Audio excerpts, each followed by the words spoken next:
Welcome back to your live continuing coverage of Toy Fair 2015 with the Toy Industry Association on BeTerrific. This is your bonus coverage. We've got one last interview. Everybody's packing up, everybody's getting ready to leave, and we're still here. We don't want to go, and we know you don't want us to go. You've made this so special, and I want to thank you so much for watching. I want to tell you that you can reach us at BeTerrific TV on Twitter and Instagram. You can also hit us up on email, connect@beterrific.com. And of course, you can join our IRC chat. The IRC chat is underneath the video player on beterrific.com/live. Scroll underneath the video player and you will be able to log in either anonymously or you can create a login and come back often so we know who you are, and we'll read your questions in real time on air and ask our guests. So we also have the Michael Artsis Show Monday through Friday, 4 to 5 p.m. Eastern Time. You're not going to want to miss that. And there's a whole lot more on BeTerrific. BeTerrific is about creating positive live and non-live original programming in sports, tech, business, and entertainment, also gaming. We look to inform and entertain you while also inspiring you and engaging you. All right, we've got a great guest, and without further ado, she's sitting on a Skype connection from Dallas, Texas, I believe Dallas, and Lydia Aranda is joining us. Lydia is on the board of the Girl Scouts. She's an amazing woman with an illustrious career that ranges from all sorts of different aspects, but I think what's most amazing is she's a third-generation Arizonian, which is unbelievable, and also a alumni of Arizona State University. Lydia, you're in the wrong spot, even though it's warmer there than it is here because it's freezing and there's snow on the ground, and that's why I'm wearing jeans and boots here on the set today, but you missed Toy Fair. Well, and I'm telling you, I'm really sorry about that. And you're right. It's a little bit warmer here, and thank you for wearing your cowboy boots. I'm going to say that's in honor of us Southwesterners. But I hear that you've had great turnout despite the cold. And I love toys. I love fun, and I think that innovation and creativity is what life is all about, what gets us going. So I'd love to hear how it was going there today. Well, I couldn't agree with you more, and I know you didn't completely miss it because you watched a lot of our coverage, which we appreciate as well. And it went phenomenally today, and you're so right, it went phenomenally today and throughout Toy Fair. What was your favorite toy growing up as a kid? You know what? I had a feeling you were going to ask me that, and I've been thinking about it. One of the things that I loved a lot when I was very young was a Mexican version. My background is Mexican, and Mexican version of bingo called Loteria, which was a really colorful and fun card game that my older brother and my cousins and I used to play with my parents and my aunts and uncles. And it was a lot of fun because the drawings were always really unique, done by individual artists on these game cards. And of course, the language that you were able to translate from the different caricatures and the different pieces in both languages was a lot of fun. And I, for some reason, was really lucky at that. And being the youngest, I always thought it was pretty cool when I won. That sounds pretty awesome. I got to tell you, I love that you're talking about learning different languages. We would like to, next year when we do Toy Fair again, be more global about it. And we'd like to translate our content into different languages and have subtitles so people around the world can enjoy what we're doing. And I also like that you talk about the cards were individually painted. We love the creativity in all the toys here, and certainly with the different artists who have really become toy makers and inventors, and we've seen some amazing stuff. I like that all the way around. You were on Janet Napolitano's, when she was governor, you were on her small business team trying to get small businesses started and help them get off the ground in Arizona. You were sitting on the board and you were an advocate. So a lot of these people here at Toy Fair are small businesses, and I think that that's so important. Getting off the ground is the hardest part. There's Kickstarter these days, there's investors these days, but what would be your best advice for companies that are looking, or toy inventors that have a great idea and are looking to get going down the road as a business? Thanks for asking that. And you bet entrepreneurs with their spirit of self-confidence, the belief in their dreams, and the ability to start small and keep growing is really what drives the economic engine. We've been saying that for years, not just in Arizona, but all over the country and really all over the world. The best ideas have come from our small business owners. What I would say to anyone, whether they are a young person in school or whether a recent graduate or a small business owner themselves, if they have an idea that they believe is a viable business, the best thing that they can do is twofold. Number one, they need to write it down, and so that they can have a synopsis of their vision. And number two is they just need to ask for help. It is sometimes quite daunting to figure out forms and licenses and things like that. But before even getting to that point, the best thing I could always encourage entrepreneurs to do is to reach out for either local or state help. That is what my office was there for. We were a state office called the Small Business Services Division, and we were there to help steer, point, and answer questions and get those entrepreneurs into other places. And those offices exist all over the country, most of the time for free. And that's the thing that I would say, if people will ask for that guidance, either by other business owners or the agencies there, they're going to be able to protect their ideas. They're going to set up their business appropriately, and they'll be able to stay on top of the myriad of updates and information that's already always out there. I think that's great advice. I think so many times when you start a small business, you don't think of the possibility of getting government to be able to help you out. There are a lot of programs to help you get going. There's a lot of information. Specifically, if you're doing something that can help the community, they're looking to help you as well get going. And then, of course, I like that synopsis. You got to start with a synopsis. You got to write a business plan. I mean, all great advice, and it has to be put down on paper, even if it's just for you, because you need to follow that at some point, especially when it starts to get confusing and there starts to be a lot of noise and you can't do it all at once, so you can refer to that synopsis or that plan. I really think that that's great advice, especially for all the toy creators that are watching that haven't made it out to Toy Fair. And of course, we've been promoting that we were going to be doing this interview, so that's why a lot of them are also watching. Digital Phil's in the chat room, and he says he has Mexican bingo. I believe he's in Texas, and he says El Diablo. He's very excited by the fact that you mentioned Mexican bingo. Well, wonderful, and I got to say, Diablo gets me back to my Sun Devil mode from my college days, and so tell him in the booth there that thanks for doing the shout out for ASU Sun Devils. But yes, to your comment about keeping that vision going, I mean, it's true. And I have to say that what I love, especially about this topic we're talking about, is that entrepreneur spirit, time with toys. And I think most people would think about children with toys. Our kids can start so young with their ideas of what they want to do in business. And whether that means, again, that they end up going and being in a corporation and understanding those vendors and users, or whether that means they become the small business owner themselves, they can do it in so many areas.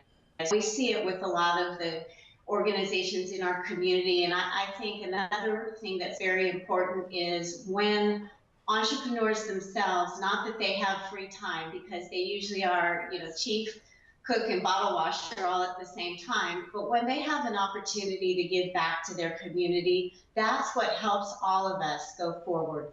Building our sustainable abilities in our communities, whether again local, regional, or global, starts with folks getting involved. So for entrepreneurs themselves to give back by helping a young student or sharing their advice with budding entrepreneurs, perhaps at their local chamber. Of course, I have to say getting involved with I'm going to say young girls and women as leaders, and there's no better place to do that than through the local Girl Scouts or a number of other groups at schools. That's the place that we're also going to be able to just keep this going into our future, despite economic changes and in collaboration with all the changes that are going on in our world. That's the way that we move forward together. I can't agree with you more. I think it's such great advice. I'm a big believer in giving back. I always tell people that if you have money, donate money. If you only have time, donate time. If it's resources, you can donate that as well. And I think it's so important to give back because so many people walked in front of you and gave back to you. And that's so true. In journalism, I always look to give back to people who are younger, who are looking for advice, and in life in general, and that's part of, in BeTerrific, we do positive stuff. we're doing the John Starks Foundation event last night because we want to show people the difference John Starks is making in the community. Former New York Nick is still here in New York making a difference in the area and doing fundraisers and charity events. And it's not just John, it's all the people who support the event and who create it. So it's really important to give back. I think that that's great advice, and I think it helps propel you to the next level. And it's always nice when an organization, even a young organization, is giving back and creating something. So I think that's really good advice, and I think that a lot of businesses, especially startups, really do help the community and the economy as they get going. We had talked about, now you talked about green and sustainability and stuff. We had green toys on this week. They're in Whole Foods. An amazing concept, and what they're doing is sustainable products, and they hope to spread that message of their sustainable toys, their recycled toys throughout, the entire toy that's industry. really great to hear. And yes, I have seen some of those, and I want to say that that's a really great example right there about where business, environment, and even I'm going to say policy, if you will, come together. And when those facets collaborate, we get great vision about how we, I'm just going to say, the working adults of the world now can figure out how to take our communities forward in that notion and take our businesses forward within a number of industries. You and everyone watching this to be thinking about where they can attend events where they can listen to industry experts and listen to key leaders who are talking about that kind of collaborative approach for sustainability. And in particular, I'd like to invite you out to Austin later this month, at the end of the month, for the Texas-Mexico Business Forum, which is going to be exploring exactly that. That sounds like an amazing event. I think we'd love to be there and certainly cover it, bring it to our audience. But I think that people in the area have to get there, and people who aren't in the area who would like to attend have to get there. Is there a site we can find out more about it?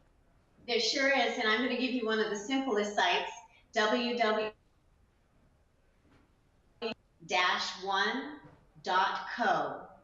Give it one more time. I think we had a little breakup there over the Skype.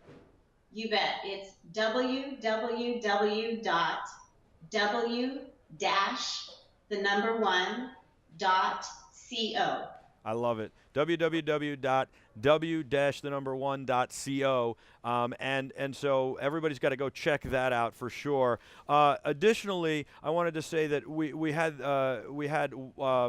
this toy company on before that has a Girl Scout cookie maker, which I thought was cool because you can make Girl Scout cookies all year long. You're on the board of the Girl Scouts, and one of the things we've talked about all week is about getting girls involved in STEM, STEAM, STREAM, however you want to call it, but getting them involved in science, technology, engineering, and math, and also art, and getting them to be creating things and thinking. We had Ruminate on earlier in the day, a company founded by girls, about getting girls involved in this kind of stuff. It seems like all the toys, the biggest trend, and this is very exciting to me, is about going forward with education, so that you're educating through having fun. Maybe the kids don't realize they're learning, but maybe they do. But even if they do, they're still having fun. And it's a different way of learning where you can be hands-on and you can enjoy learning. And so I think that that's terrific. What do you think about this whole movement towards getting girls more involved in STEM, in STEAM, in STREAM, however we're going to call it? First of all, yes, all the and even the ones we haven't come up with yet, I'm a big fan. I'm a huge advocate for pushing young minds into these areas, and the way that you described it is perfect. Learning can be fun, and getting the lessons that will help us throughout life in our business and in our family lives are exactly about that. Whatever way the lesson is going to resonate, usually if it can be creative and an activity that is not rote, but rather active, is going to be able to stick in our brains and help us learn that we can do it. There is no better way to do that than bridging the two with creative approaches. And I have to say, coming from being a Girl Scout when I was a young kid, as well as being involved as an adult and a business leader and giving my time back through Girl Scouts and the Arizona Cactus Plant Council in Arizona, and our link into National Girl Scouts, has been fantastic.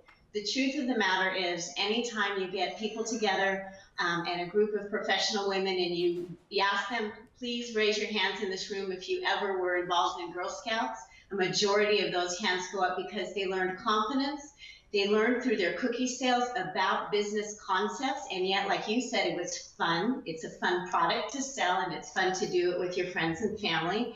They learned about coming together to work together as teams, and they also learned how to solve problems because, as we all know, work teams don't always get along. So it's about learning about your skills and personality and how to apply them into whatever field you want to go off and endure. So that is a very great organization, a global organization that is moving.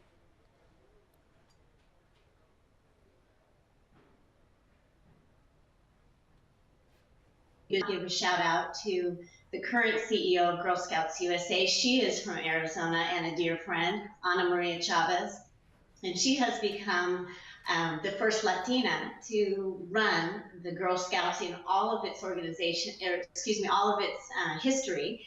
And just recently, when Girl Scouts celebrated 100 years in 2012, she was right at the helm doing things like taking Girl Scouts to the White House. To have special annual events, bringing together advocates from around the country and the world, both men and women, to say what can we do to create more women leadership, and we do it starting with girls at a young age. And she's a huge supporter of a new innovative leadership center that is being developed and will launch soon in Phoenix, Arizona at an urban campsite called Camp Sombrero, which is a part of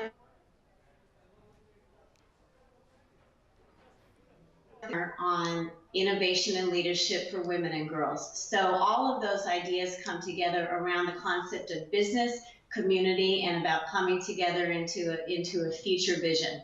So I think you're right on when you bring that concept up. I love all of that, and I love the camp. It sounds amazing. I think it's all very important. I know one of the things you think is the most important is giving back. Absolutely. And I commend you for that, and I agree with you. And I know that giving back to children is really important. And I like that you mentioned that she's the first Hispanic woman to be the CEO of the Girl Scouts. I think it's great. I love that. It shows that the Girl Scouts is a forward-thinking organization, even though we shouldn't have to think of it that way today. That is still the truth, unfortunately. And so it's great that they're a forward-thinking organization, and they do what's best for the organization. You've had such a great career. You work so hard. What do you do for fun? I know you like music. What kind of music do you listen to, and what do you do for fun? Oh gosh, lots of things for fun. On the music end, I love all kinds of music from jazz and classic rock to little hip hop, folk music, Mexican and Latin fusion, a little country western, and classic music. I was very fortunate to grow up. My parents are musicians by nature and teachers by training and education in their schooling, and so you'll hear me listening to Diana Krall and then Sade and then Michael McDonald. Ronald McDonald. Oh my God, that's unbelievable. I don't know if I'm into the Ronald McDonald, but definitely I've got an eclectic, music collection. Certainly, I definitely like hip hop a little bit, and I'm excited because we're gonna have Wonder Mike from Sugar Hill Gang on soon. Oh my goodness. Yeah, the hip hop, the hip it hip hip hop. You don't stop. He's gonna be on sometime next week or something.